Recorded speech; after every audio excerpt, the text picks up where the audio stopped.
Welcome back to Theosophy and Beyond. If you're a returning listener, you already know that on this channel we explore the hidden architecture beneath religion, mysticism, and consciousness itself. And if you're new here, welcome. You picked an interesting episode to start with. Today we're going to look at something many people are never told, that astrology, numerology, demonology, and Kabbalistic teachings are not outside of the Bible. They are embedded within it. Not metaphorically, not symbolically in a vague sense, but structurally.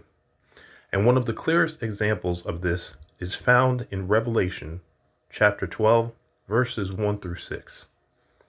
Revelation opens the vision with a woman clothed with the sun, with the moon under her feet, and on her head a crown of 12 stars. To someone reading this devotionally, it's poetic.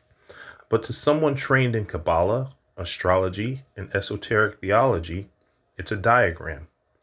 This woman corresponds to Bina on the tree of life. Bina is the great mother, the womb of form.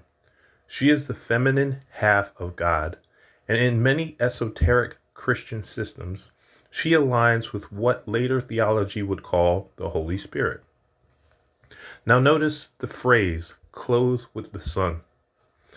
Bina's planetary correspondence is Saturn, and Saturn has long been called the black sun, not because it lacks light, but because it governs limitation, form, and structure, the womb that shapes divine force into something real. The text then says the moon is under her feet. In Qabalah, the moon corresponds to Yesod, the foundation. Bina stands above Yesod because form precedes manifestation. First comes understanding, then comes the psychic and material expression of it.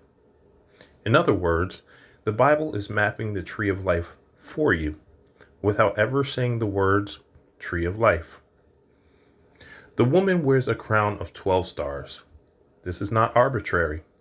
12 stars equals the 12 zodiac signs. Astrology is not being condemned here. It's being used.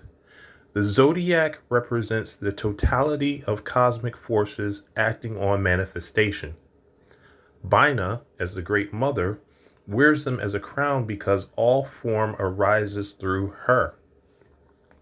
She is described as pregnant and crying out in labor. This is classic Kabbalistic language. Bina is always pregnant because she is the womb of creation itself. Every emanation, every archetype, every divine intelligence is birthed through her. And this is where the story takes an interesting turn. After the woman's pregnancy is mentioned, then the red dragon appears. The Bible never explicitly says the dragon was born first, but the order of the text strongly implies it. This is important. The dragon has 7 heads, 10 horns, and draws a third of the stars of heaven down to earth. Let's decode that. The 7 heads represent the 7 demon princes, the infernal counterparts to the lower Sephiroth.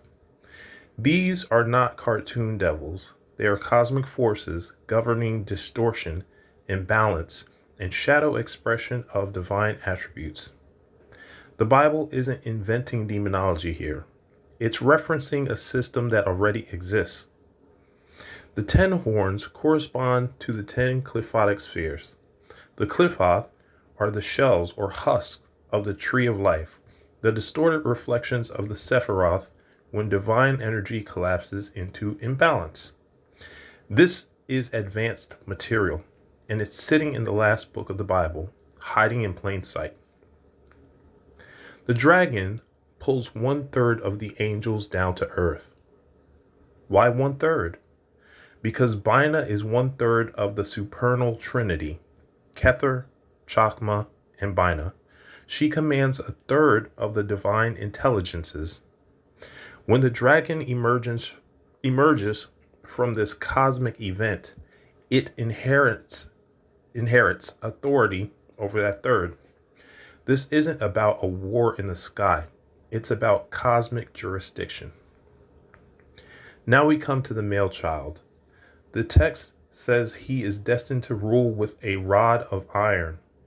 Iron immediately points us to Mars. Mars corresponds with Geburah, the spear of severity and strength, sitting in the middle of the pillar of severity. This child isn't Jesus in a traditional sense. The child represents the initiated practitioner, the one who is born through Bina and tempered by Geburah. Ruling with an iron rod means mastery through discipline, will, and restraint. The dragon waits to devour the child as soon as it is born. This takes place in Malkuth, the realm of physical manifestation. But Malkuth also has a shadow side.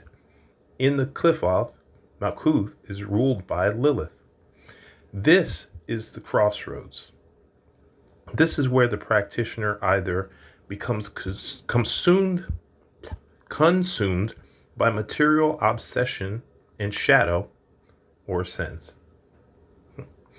The child is snatched up to the throne of God. This is not escape, it's activation. The middle pillar of the tree of life runs directly from Malkuth to Kether. When that middle pillar is activated, the practitioner and the divine become one. This is deification. This is gnosis.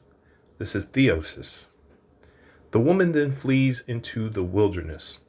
This wilderness is not geographical. It is the mind of the practitioner. She is nourished there through recognition, through being seen, understood, and acknowledged. And the mention of days tells us something important. This is a timed revelation, a period where what was hidden is brought to light. The number 1260 appears. Add the digits together. 1 plus 2 plus 6 plus 0 equals 9. 9 is the number of completion.